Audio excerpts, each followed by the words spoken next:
All right, so today we're diving deep into this idea of brain rot. You know, it's been making the rounds lately. Yeah. We've got this piece, it's called 2250-109 Ando, and it really digs into how things like social media and just like the constant flood of information might be messing with our brains. It's pretty wild, actually. Yeah, so we're going to try and unpack it. Like, Right. what are the actual dangers here? And how is this impacting all of us? And like, most importantly, what can we even do about it? I think a lot of people are feeling this, you know? Like, just the term brain rot really sums it up. It grabs you, doesn't it? It does. It does. It's not just like some scientific term. Right. It's like a feeling, you Yeah. know? People are worried. And for good reason, right? Like, the piece starts off with this story about a 12-year-old boy who's totally hooked on his phone. Oh, wow. Like, can't function without it. Seriously. Yeah, he's using it for everything. Wow. Like, even simple stuff like basic math problems. And his parents are freaking out, right? He's pale, he can't focus, and like the second that phone is out of sight, he gets super agitated. That's scary. It's not just a kid being glued to a screen. I was going to say. It's something more, you know? Definitely. Definitely. There are actual physical symptoms there. Totally. And at such a young age, it's like all that stimulation, it can't be good. No. For brain development, Yeah. you know, for just overall well-being. And then the piece brings up this study. Okay. German child psychologists, they had these kids draw a person, Interesting. and the results are wild. What do they find? So the kids with like basically no TV, they drew these detailed figures. Okay. Complete people, right? Yeah. But the ones who watched more than 3 hours a day, Yeah. much simpler, like way less detailed. Ah. And the ones with unlimited TV, Oh, boy. forget about it. Like what? Stick figures. Basically, a lot of them were incomplete, like fragmented, Wow. as if they couldn't even picture a whole person. That's kind of deep, isn't it? Yeah, Makes you think. totally. And it's not just about grades or anything like that. It's like language development, Yeah. social skills, even how they understand emotions, Absolutely. It affects everything. like how they see the world. Exactly. Even relationships. And the piece talks about how brains develop, you know, Okay. 0 to 5, it's laying the foundation. Right. 6 to 18, building the skyscraper. Gotcha. So what happens when you spend all your time on video games and those short videos? Like during those crucial years. Exactly. It's scary to think about. Isn't it? Like, what if your brain just doesn't develop those connections? The complex ones, yeah. You need those for thinking, for solving problems, for everything. The brain's like, oh, I don't need this part. Useless. Goodbye. I'm going to focus on getting to the next level. Right. And it's not just about being a little slow to pick things up. It could have these long-term consequences Right. for your cognitive abilities, you know? For sure. And then it gets even scarier, right?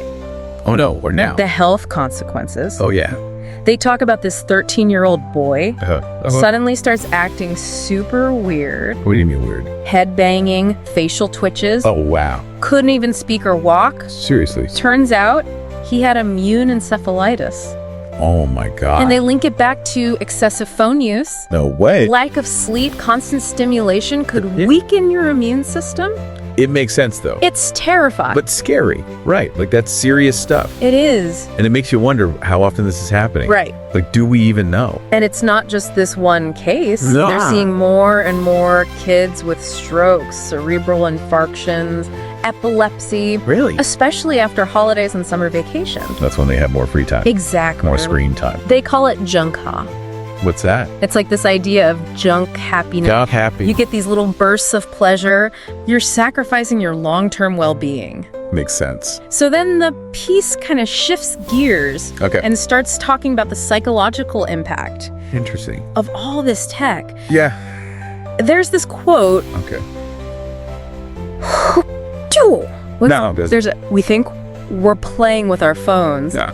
but actually, our phones are playing with us. Oh, wow. That's deep. It is, right? It is. It's like, we're the puppets. Totally. And it's so true. Like, they're designed to keep us hooked. To get you addicted. The dopamine, the constant notifications. Yeah. It's like we can't escape And what does that do to us? mentally. Psychologically. Can't be good. Well, the piece talks about this feeling of emptiness, Yeah. guilt, even Guilt. Really? when you're not plugged in, That's interesting. especially for young people. I can see that. It's like they don't know how to find joy Yeah. in anything else. Unless there's a screen involved.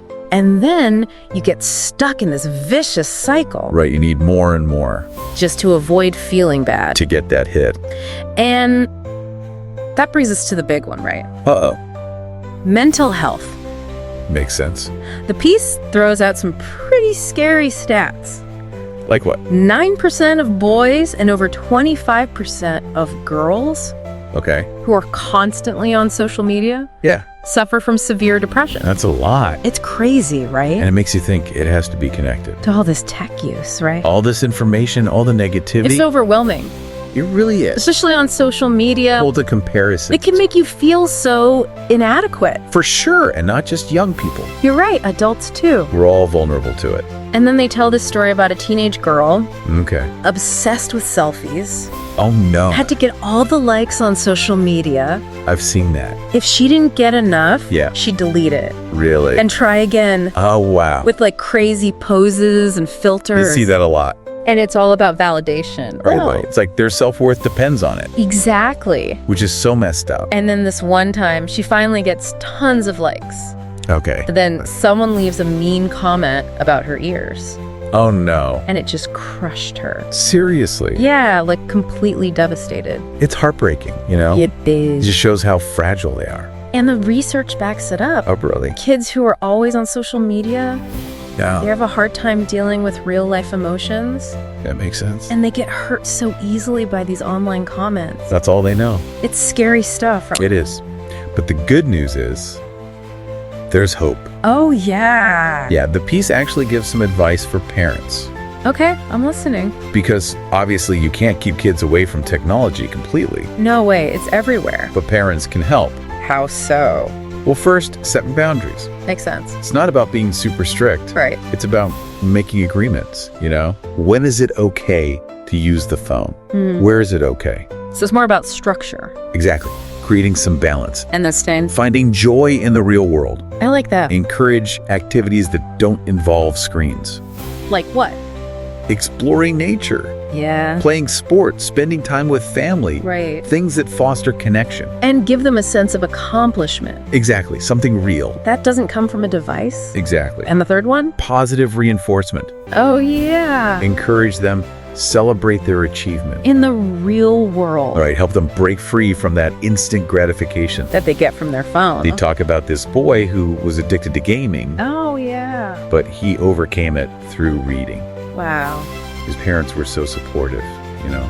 That's great. It made all the difference. It's amazing how powerful that can be. Positive reinforcement. It really is. And it all comes back to dopamine, right? Yeah. How our brains are wired to seek it out, We're all chasing that feeling. which isn't a bad thing, right? No, not at all. It's Maybe- natural. Uh-huh. It's what motivates us, helps us survive. But the problem is It gets out of control. when we're constantly bombarding our brains With all that stimulation, from social media, from video games, it's like our brains become numb. to the simple things. I need more and more. To feel anything. It's a slippery slope. It is. We need to help kids understand What? that real happiness Yeah. doesn't come from quick digital rewards. It's about the journey, right? Exactly. It's about the effort, the growth, The self-discipline the feeling of accomplishment comes from challenging yourself. in the real world. Well said. Little of that. So that's it for part 1. Wow, that was a lot. It was, right? But important stuff. Absolutely. We covered so much. The effects of screen time, Mental health. parental guidance. It's a lot to process. It is. But stay tuned for part 2 Yeah, we'll be back. to dive even deeper. We'll see you soon. Okay, so we're back, and we're still unpacking this whole brain rot thing. It's a big one, right? Yeah, but I think the good news is there's actually stuff we can do about it. Definitely. Like individually and as like a society. Right. It's not about freaking out. Right. It's about understanding it and then figuring out how to, take back control. Yeah, and remembering that technology isn't the enemy. Right. It's just a tool. Like any tool, it can be helpful or it can be harmful. Right. It all depends how you use it. So it's about finding that balance. Definitely. And Yeah. honestly, I think the first step is just awareness. Like admitting you have a problem. Kind of. Yeah. But more like once you realize that too much tech can be bad for you, Uh-huh. you can start making different choices. Right. So like all those tips we talked about for parents, Yeah. setting boundaries, finding real-world activities. That's not just for kids, right? Oh, totally. Adults need that too. We all get sucked in. Everyone I know, myself included. Sometimes it's so hard to just put the phone down. It really is. It's designed that way. So how do we break free? Well, like we said, boundaries are key. Okay. Maybe set specific times for tech use. Like phone-free hours. Exactly. Yeah. Or try to fill your life with things that actually, make you feel good. Things that nourish you. Yeah, instead of just giving you a quick hit of dopamine. Like what? Give me some examples. Reading, spending time in nature, having a real conversation. Ooh, those are good. Like a deep conversation with a friend or a loved one. It's like you're connecting to something bigger. Exactly. And that's actually something the source material talks about. What's that? This idea that true happiness and fulfillment, Okay. they don't come from outside. They come from within. So like not from buying stuff or achieving things. Right, or from getting likes on social media. It's a different way of thinking about it. It is, and I think it's something we've kind of lost sight of. Because we're so bombarded with messages. I don't have the time. Telling us to buy this, achieve that, look like this.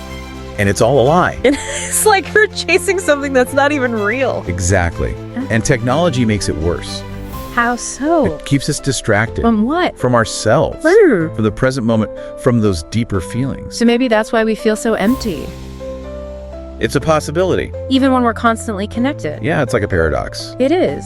And maybe that's where things like mindfulness and meditation come in. That's a good point. They can help. To bring us back to the present. To appreciate what we have. Find that inner peace. Exactly. And it's not about rejecting technology completely. Right. It's about using it in a way that supports us. Instead of draining us. Right? It's about being mindful, being intentional. And that takes effort. It does, on a personal level and on a societal level. So we need to talk about it. Absolutely. With our friends, our families, our communities. We need to question this idea that more technology is always better. Because this deep dive has shown us that there are real costs to being constantly connected, to being overstimulated. And we have to ask ourselves, are the benefits worth it? That's a great question. It's not an easy one to answer. It's not. But I think it's a question we all need to be asking. Absolutely. This has been such an insightful conversation. I agree. We've talked about the dangers of screen time, the impact on our brains, our mental health, and most importantly, what we can do about it. It's not all doom and gloom. Right. There are solutions. And there's hope. We can reclaim control. We can use technology for good. It's all about being intentional, being mindful. Absolutely. And that's really the key takeaway here. I think it's so. So stay tuned for part 3. We'll be back to explore even more strategies for building a healthier relationship with technology. It's going to be good. See you soon. Okay, so we're back, and we've been talking about this whole brain rot thing. Yeah. All the potential downsides of too much screen time.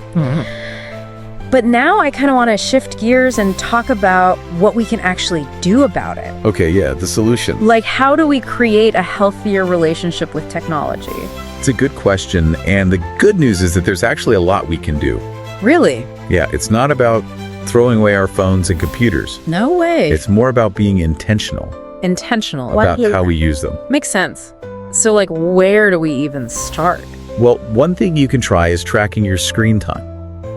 Like actually looking at the numbers. Yeah, most smartphones have these built-in features that show you exactly how much time you're spending on different apps. I always feel like I don't want to know. I get it. It can be scary.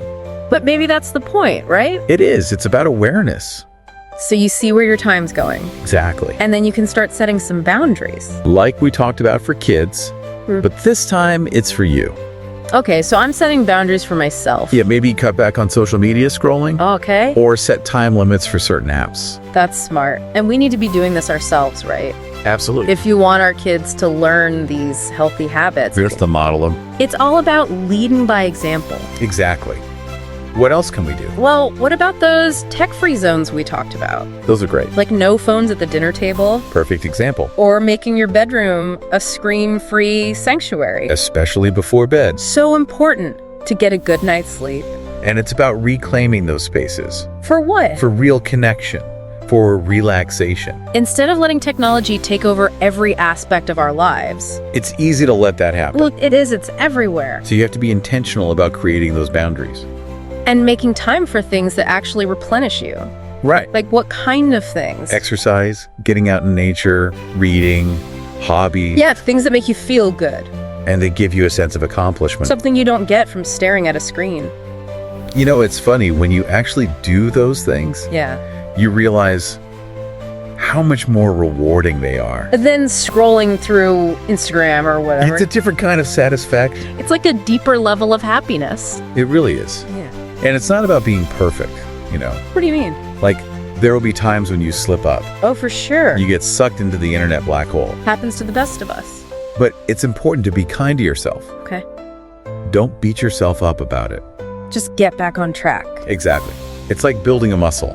Oh, I like that. The more you practice mindfulness, Uh-huh. the stronger you get. So it's a process. It is. It's all about progress, not perfection. This has been such an eye-opening conversation. Me too. I've learned a lot. We've talked about so much. The dangers of screen time, the impact on our brains. The steps we can take to reclaim control. And I think the most important thing What's that? is to keep talking about it. With each other. With our friends, our families, our communities. Because the more we talk about it, Yeah. the more we can support each other In finding those healthier and habits creating a better relationship with technology. for ourselves and for future generations. So as we wrap up this episode, Okay. we want to leave you with this one question. What's that? What's one small step you can take today to create that healthier relationship? With technology. Maybe it's setting a timer for your social media use, Good one. or putting your phone away an hour before bed, Or maybe picking up a book instead of scrolling. or going for a walk. Or having a real conversation with someone you care about. It doesn't have to be anything huge, Just one small step. but those small steps can add up. They really can. So make that commitment to yourself Yeah. and see how it feels. I think you'll be surprised. Thank you so much for joining us on this deep dive. It's been a pleasure. We hope you found it insightful and empowering. And we'll see you next time. Until then, stay curious.